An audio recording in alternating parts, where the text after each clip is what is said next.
Did you know there is a method so simple, so ancient, and so powerful that it can help you feed your pigs all year round while spending almost no money?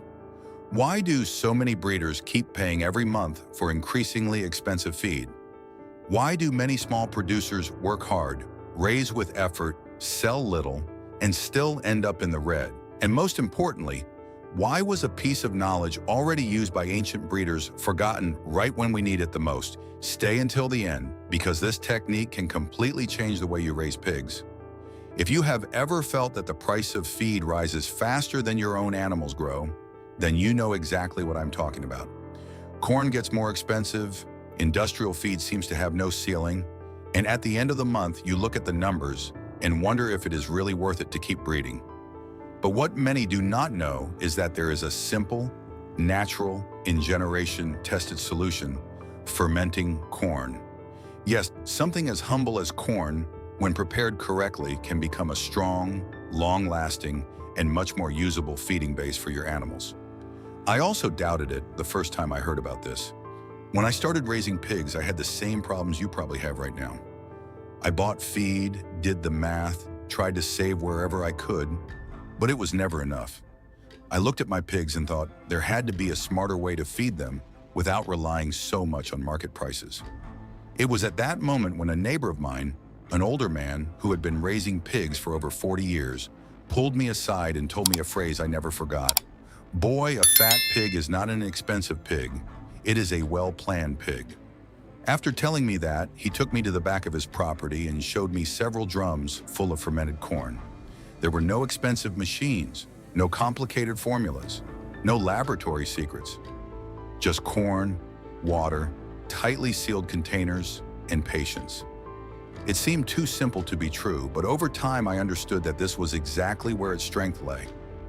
That man did not raise animals in a rush or with waste. He raised them with planning. From that day on, my way of looking at pig feeding completely changed. I understood that modern is not always better, and that often the answer lies in ancient methods that people stopped using because they thought they were outdated. Fermented corn is not a fad or a new invention. It is rural knowledge that has been passed down from generation to generation and can still help both a small backyard breeder and those with a larger farm. That is why in this video, I want to explain to you how this method works, why it can save you so much money, and why starting in February can be the smartest decision of the entire year for your own breeding operation. Fermented corn is not a modern fad or a technique invented to impress anyone. It is one of those pieces of field knowledge born out of necessity, observation, and the patience of small producers. For many years before industrial rations took up almost all the space, many breeders already knew that grain could be preserved and transformed in a natural way. The sad thing is that, over time, many people started looking at these methods as if they were a thing of the past, as if the old ways could no longer work.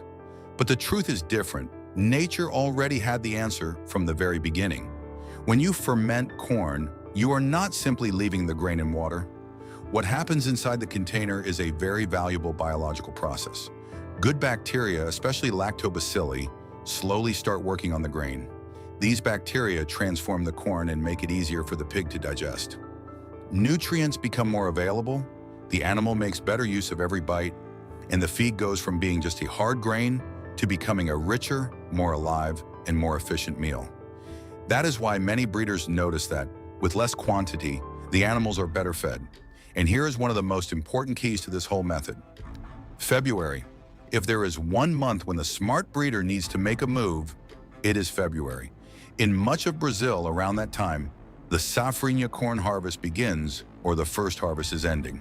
That means the grain can usually be found at a lower price.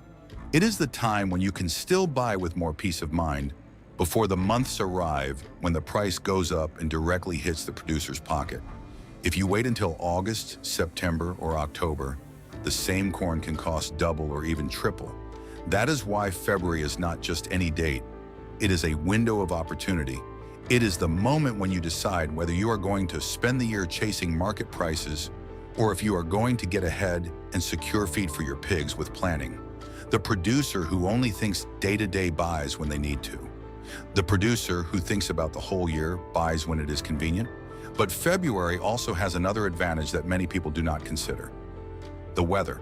In many regions, the heat and humidity favor fermentation. The good bacteria work harder, the process advances better, and the corn can ferment faster and more efficiently. If you try to do the same in the middle of winter, everything can become slower and less reliable. Therefore, when February arrives, it is not just the market that is in your favor. The weather is also helping. And when price, season, and nature come together, the attentive breeder does not let that opportunity pass by. That simple decision can protect your wallet for many months of fearless breeding. Now comes the practical part, the one many are waiting for, because this method is useless if you do not know how to do it right. The first thing you need is a clean container that can be sealed very tightly. It can be a plastic drum, a water tank, a barrel, or any sturdy container you have on the property. The important thing is not that it is expensive, but that it is clean, has no cracks, and allows the corn to be kept protected from the air. Remember this: proper fermentation happens without oxygen. If air gets in, the process is ruined, and the feed can spoil. After choosing the container, place the corn kernels inside. There is no need to grind it or overcomplicate things. It can be whole corn, just as many producers buy it after the harvest. Then you must cover it with clean water. And here is a detail you cannot forget. The water should be about 4 fingers above the level of the corn. Why? Because the grain swells during the process. If you put too little water, part of the corn will be exposed to the air, and instead of fermenting, it will start to mold. And moldy corn is not feed, it is a danger to your pigs. Once the corn is covered, seal the container tightly and leave it in a shaded place. Do not put it in direct sunlight, do not leave it where dirt can get in, and above all, do not keep opening it constantly to check. This is one of the most common mistakes. People get impatient, open the lid, smell, look, stir, and without realizing it, they let oxygen inside. Fermentation needs calm. You close the drum and let nature do its work. In about 3 weeks, depending on the temperature in your region, the corn may already be fermented. The clearest sign is the smell. It should have a strong, acidic smell, similar to vinegar. That sour smell indicates that the good bacteria did their job. But if upon opening it you notice a rotten, unpleasant, dark, or strange smell, something went wrong. In that case, you should not risk your animal's health. A good breeder knows that saving money never means putting the herd in danger. The most impressive thing is that, when done correctly, this fermented corn can last for over a year in storage. Yes, over a year. The key is to keep the container tightly sealed and the corn always covered by the fermentation liquid. That acidic environment prevents fungi and bad bacteria from growing, just as it happens with ancient foods like sauerkraut, yogurt, or cheese. Fermentation preserves, transforms, and protects.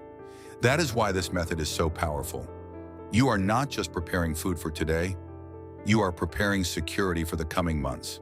And when the expensive season arrives, when others buy with worry and pay high prices, you already have feed stored, stable, and ready to use. That peace of mind is also part of the profit, because planning well means protecting your work more and more every day. Now think about the real math behind all this. If you buy the corn in February, when it is usually cheaper, and ferment a sufficient amount to cover a good part of the year, the savings can be enormous. On my property, when I did that math for the first time, I was amazed. It was not a small difference. It was money equivalent to months of industrialized feed, entire months of expenses that stopped coming out of my pocket. And with that money, I was able to improve the property, buy more animals, and increase production without feeling like I was always chasing bills. But the benefit does not stop at the financial savings. After starting to use fermented corn, I noticed something that really caught my attention. My pigs were healthier. Intestinal problems, which used to appear frequently, clearly decreased. Diarrhea, which often caused worry and forced me to spend more on care, practically disappeared. And that makes sense because fermented corn contains natural probiotics. It is like offering food and prevention at the same time. The pig eats better, digests better, and its body works with more balance. When the animal makes better use of the food, the breeder also makes better use of every coin invested. It is not just about filling the trough. It is about providing feed that the pig's body can truly use. Many breeders spend a lot because part of what they buy is not utilized well. With fermented corn, the feed becomes more accessible to the animal, and that changes the relationship between expense and result. Another thing that surprised me was the quality of the meat. Pigs fed with fermented corn developed meat with a different, better, more appreciated flavor. Neighbors who bought meat from my animals commented that it had something special. And I was not doing anything extraordinary. It was not a secret laboratory formula or an expensive supplement. The difference was in the base of their diet. A well-fed pig with quality food returns that quality in the meat. It is that simple. And maybe right now you are thinking, all this sounds good, but I only have 2 or 3 pigs in the backyard. Is it really worth it for me? The answer is yes, and perhaps it is worth even more. When you raise few animals, every bag of feed weighs more heavily on the budget. Every saving counts. A single drum of fermented corn can feed 2 or 3 pigs for months. You do not need a huge farm, machinery, or an impossible investment. You need organization, a secure container, clean water, corn, and patience. That is why this method works just as well for the small breeder as it does for someone working on a larger operation. The logic is the same. Buy at the right time, ferment correctly, store carefully, and feed smartly. The difference shows up month after month in more stable animals, fewer digestive problems, lower veterinary expenses, and more peace of mind to keep breeding throughout the entire year. I want to talk to you now about the mistakes I made myself at the beginning, because learning from them can save you money, time, and a lot of frustration. The first mistake was not sealing the container properly. I used an old drum that seemed to work, but the lid had a small crack. I thought nothing would happen, that it was an unimportant detail, but air got in through that crack, and when I opened the drum, the corn was not fermented as it should have been. It was moldy. I had to throw it all away. I lost corn, I lost days of waiting, and I learned a hard lesson. In fermentation, the seal is not a detail. It is the difference between feed and loss. Therefore, before you start, check your container thoroughly. Look at the lid, the edges, the bottom, any point where air or dirt could get in. If you cannot seal it tightly, do not use it. It may seem exaggerated, but the lives of your animals depend on the quality of that feed. Poorly fermented corn does not help, it harms. And a responsible breeder never gives their pigs something they are not sure is good. The second mistake was impatience. The first few times, I would open the drum every 2 days to see if it was ready. I wanted to see the process, smell it, check on it. But every time I opened the lid, I let oxygen in and disturbed the work of the good bacteria. Fermentation needs time and calm. Close the container and forget about it for at least 20 days. Anxiety is the enemy of this method. If you open it too soon, you can ruin what was on the right track. The third mistake was not calculating the amount correctly. In my first year, I fermented less corn than I actually needed. At first, everything seemed like enough, but when September arrived, the corn ran out, and I had to buy on the market right when the price was at its highest. It hurt my wallet and also my pride because I knew I could have avoided it with some simple math. That is why you must calculate how many pigs you have, how much each one eats per day, and how many months you want to cover. And always prepare a little extra, just to be safe. It is also important to understand that fermented corn does not have to be the only feed. It should be the main base, but you can supplement it with what you already have on your property. Vegetable scraps, fruits too ripe for human consumption, cassava, pumpkin, and other resources can be included in the diet. This way, the feeding becomes more complete and varied. Fermented corn sustains the system, but the supplements help enrich it. Raising animals well is not improvising. It is observing, calculating, caring, and smartly utilizing every available resource without wasting anything and without putting your animals at risk. When you do this with discipline, the method stops being a simple recipe and becomes a year-round strategy. You no longer depend so much on rushing, high prices, or decisions made late and poorly afterward. Raising pigs isn't just about throwing food in the feeder and waiting for them to fatten up. Anyone who thinks that way ends up relying solely on luck, market prices, and expensive solutions when problems arise. Raising them well requires observation, discipline, and care. Yes, care. An animal that lives in a clean environment, receives quality feed, and doesn't experience stress grows in a completely different way. I have seen pigs reach slaughter weight weeks earlier than expected simply because they were healthy, calm, and well cared for. It's not romanticism, it's pure logic. A stressed animal wastes energy fighting that stress, while a calm animal uses that energy to grow.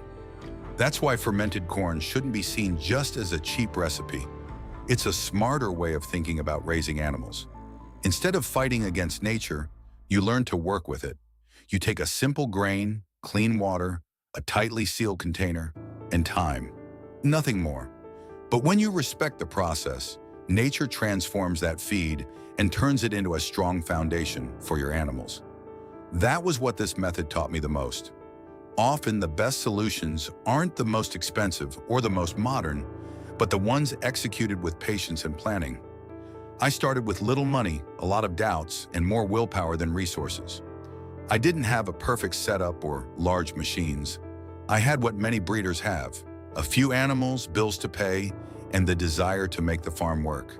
But when I learned to ferment corn, I understood that I could move forward using what was already within my reach. A drum, corn bought at the right time, and the decision not to wait for everything to be ideal. That simple decision changed the way I work. If you've made it this far, I want to tell you something honestly. It shows that you are the kind of breeder who wants to improve, who isn't satisfied with always doing things the same way, and who seeks to learn in order to take better care of your animals. And that kind of person has a huge advantage, because farming rewards those who observe, calculate, and act at the right time. So don't let February pass you by. Buy the corn while you can still get it at a good price. Prepare the containers. Cover the grains well with water. Seal everything carefully and let the fermentation do its job. In a few months, when others are worried about the price of feed, you will have a reserve ready to sustain your herd. And if this content helped you, leave a like, subscribe to the channel, and share this video with that friend, neighbor, or family member who also raises pigs. Good knowledge should be shared. Start with what you have, where you are today. Your pigs will thank you, your wallet will feel it, and a year from now, you will look back and understand that a simple decision can also be the smartest one for the entire year, with no fear or regrets later.